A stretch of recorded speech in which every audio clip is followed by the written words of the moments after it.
I woke up at 3 a.m. I live alone somewhere in London. In the darkness, suddenly, thoughts cross my mind. I am alone. Why am I alone? If I disappeared right now, would anyone notice? Will I live my life like this forever? And then I feel something lurking around the pit of my stomach. Oh yes, it's you. Loneliness.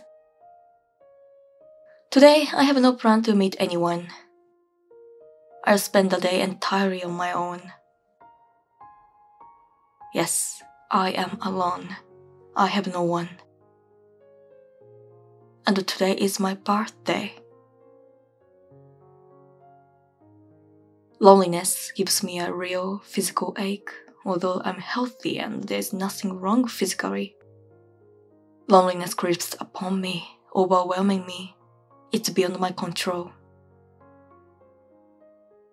Please, loneliness, stop eating me alive. But no matter how much I plead, it never disappears.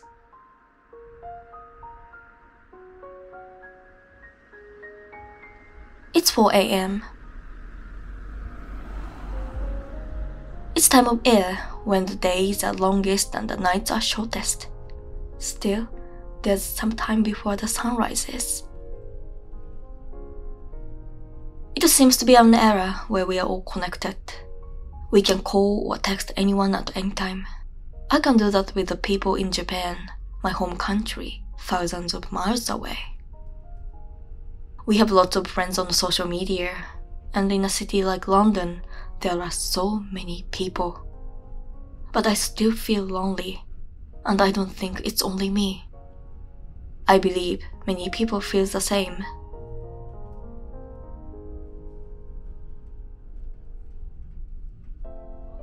To be honest, I could have met someone today if I wanted to.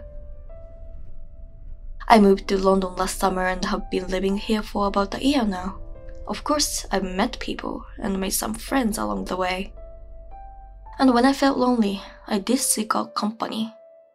When I'm with people, I can be distracted, but it's momentary.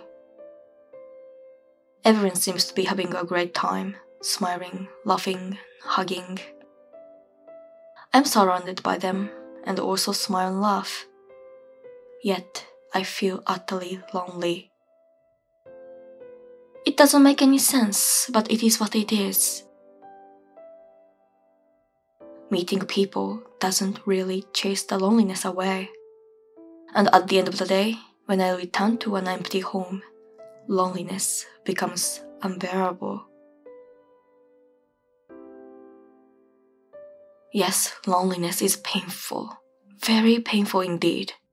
Why is that? Why is it so painful? Why do we feel it? I'm not going to let myself feel that way on my birthday. Thinking so, I decided to spend my birthday on my own and visit a place I've always wanted to go for a long time.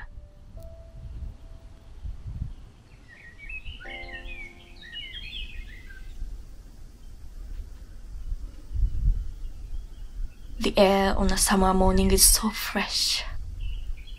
I breathe deeply and hold my breath. The morning cold air has a scent that nourishes my soul. I sense it for a minute or maybe less, and I start feeling a tightness in my chest. I believe all unpleasant sensations have meaning.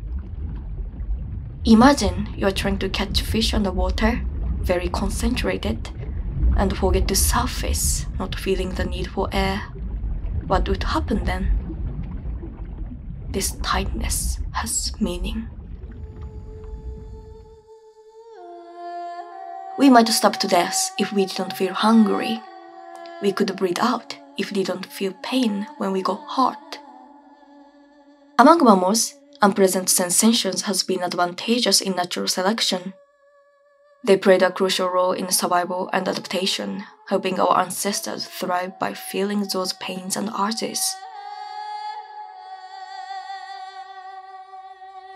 Those who developed those sensations survived and thrived through natural selection since we started existing in the primeval world. We cannot forget to breathe. That is why holding our breath is agonizing. Hunger is not present, and pain is literally painful, but it does not mean they are unnecessary.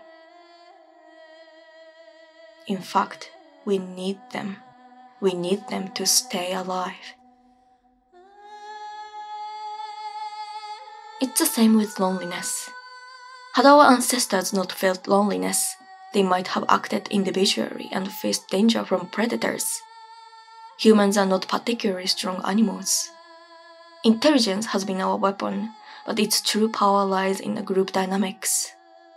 In the African savanna, where humans evolved, a single human couldn't survive against lions and leopards, even as the most intelligent creature there. Alone or only in pairs, humans couldn't protect themselves, let alone their babies. Therefore, individuals who developed a sense of loneliness were more cautious about staying connected to their companions, increasing their chances of survival and continuing their lineage.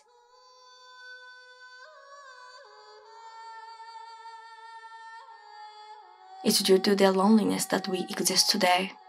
Naturally, we, their descendants, also feel lonely. We inherit their genes. Loneliness is the legacy from our ancestors, reminding us we shouldn't be alone. We should have proper companions and we should stick together.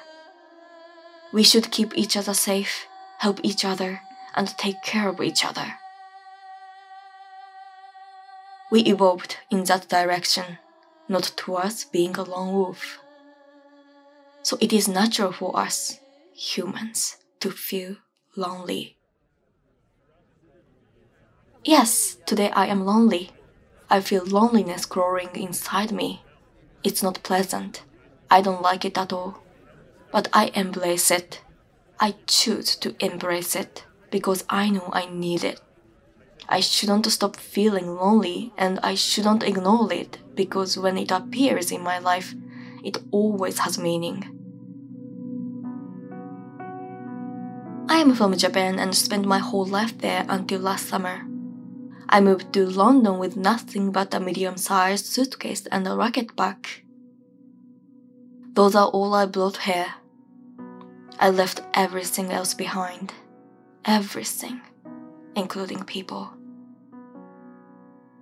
I have never regretted my decision to come here, but that does not mean I don't feel lonely sometimes, like on my birthday, remembering how I spent that day last time.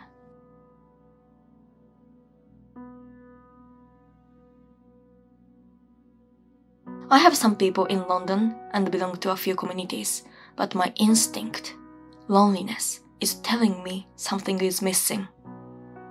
If I had all the connection I needed, I wouldn't be alone on my birthday and feel lonely.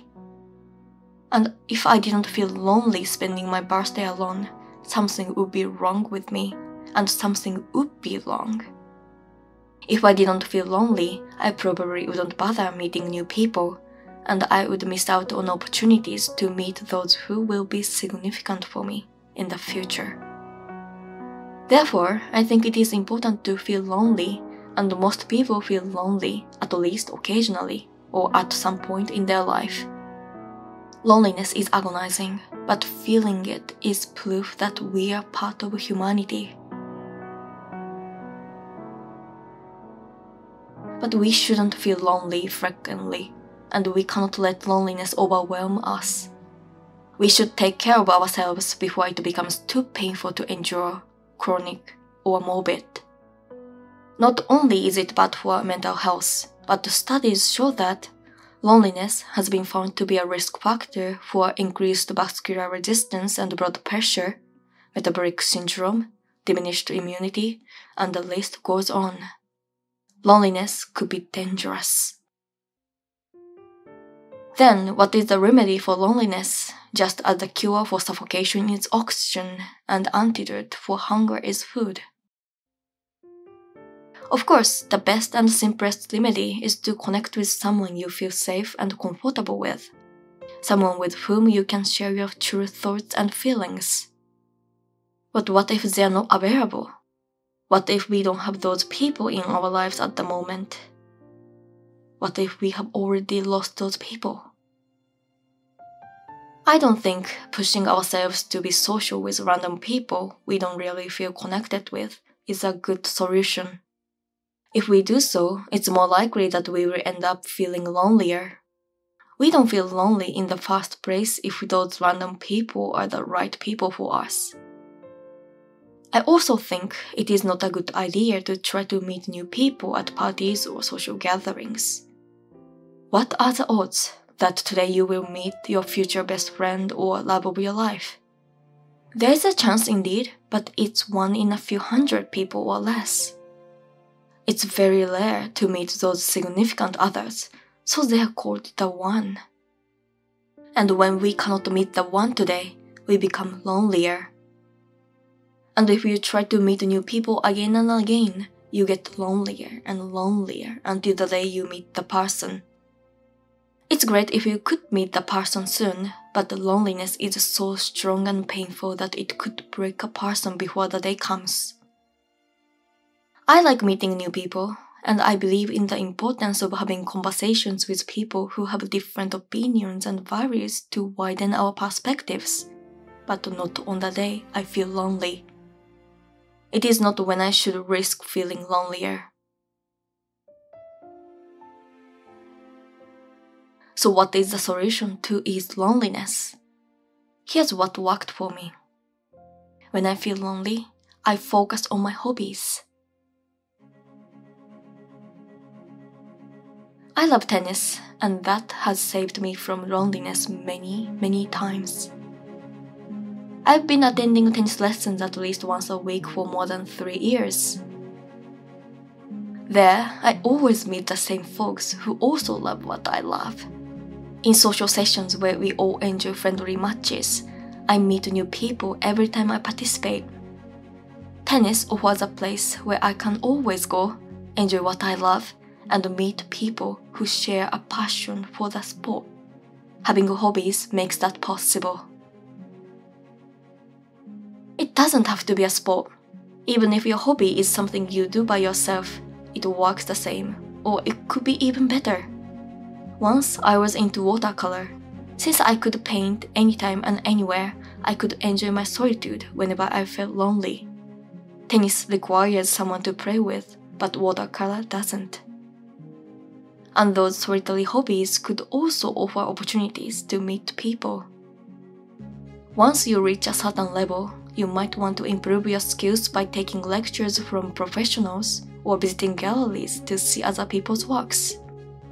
In these settings, you'll meet new people who share the same interest as you while enjoying what you love and having a great time, no matter what.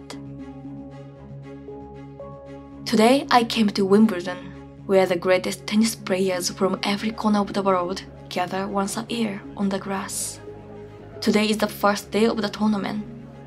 Spectators here are all tennis lovers like me. All these people love tennis so much that they are willing to queue for tickets for hours or pay the very expensive prices if they don't want to queue. Many of them have been waiting here since last night and queuing overnight. Here, we all have something in common. We all love something in common. Everyone is a stranger, but this feeling that I am surrounded by people who also love what I love makes me feel that I am not alone. If I speak to a random person sitting next to me, what are the odds they are also tennis lovers? What are the odds we can be friends, tennis partners, and something more? Strangers are not random here. And even if I didn't get to meet someone that leads to some sort of future relationship, that's totally fine. For me, there is no greater joy than being able to witness world-class tennis players live in person. The great players are right in front of me. I can hear them smash the balls and their breath. I can see them frown and smile. I can enjoy every single moment here, even if I am alone. I can enjoy myself no matter what, even if I don't meet anybody. It is, no matter what, a great day alone. That is why I believe enjoying hobbies is the best remedy for loneliness.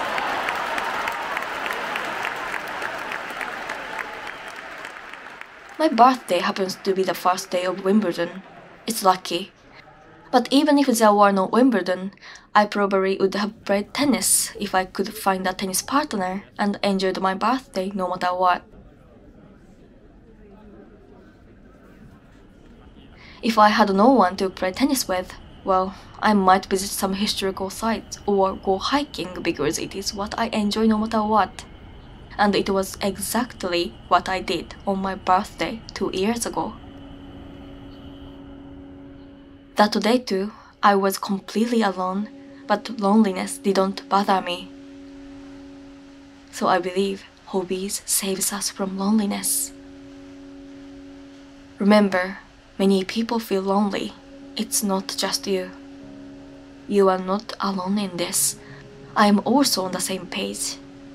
I feel lonely, and I believe we are healthy feeling that way, more or less. And remember, pain, hunger, loneliness, these are gifts from antiquity. Lacking pain, an early mammal perished from wounds. Devoid of hunger, an ancient primate starved to death. Bereft of loneliness, a primitive man abandoned their kin, acted in isolation, and met their end in the wild.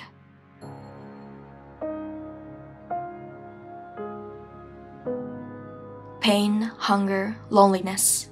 These are the endowment from our ancestors. Pain reminds us to hide in the shade, resting for our wound to heal. Hunger forces us to hunt our food to fill our stomachs.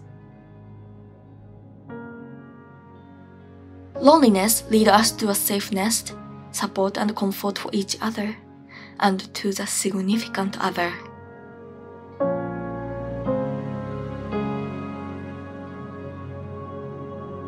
Pain, hunger, loneliness. These are the testament to humanity.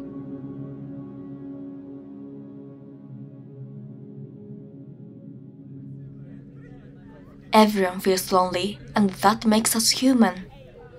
If you feel lonely, it is natural. But promise me not to ignore it. Promise me to take care of yourself. Enjoy your hobbies and explore and expand your world through them.